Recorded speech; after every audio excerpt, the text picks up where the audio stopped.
C'est un projet d'envergure qui voit ainsi son financement scellé par la signature de ces accords. La réhabilitation de l'hôtel du 2 février à Lomé par le groupe mauricien Kalian Hospitality Development.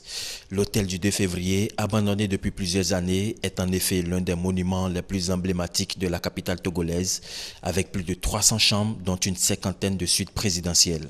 Sa réhabilitation, estimée à 28 milliards de francs CFA, est un véritable projet de développement.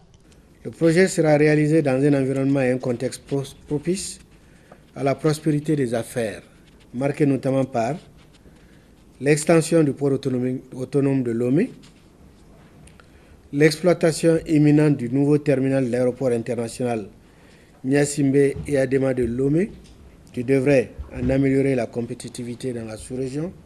Sa réalisation permettra la création de plus d'1 millier d'emplois, aussi bien pendant ces phases d'exécution que d'exploitation.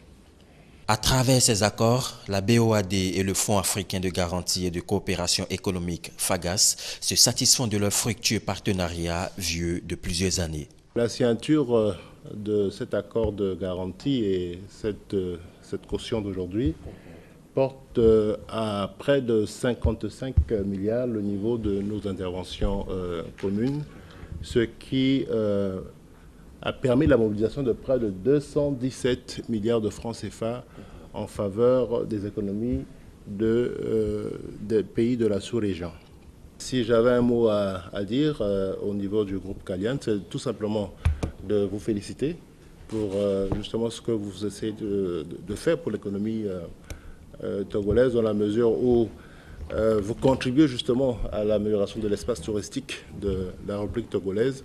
Le FAGAS, institution financière au service du développement du continent africain depuis 1977, confirme une nouvelle fois sa volonté d'œuvrer pour l'avènement d'une Afrique qui compte.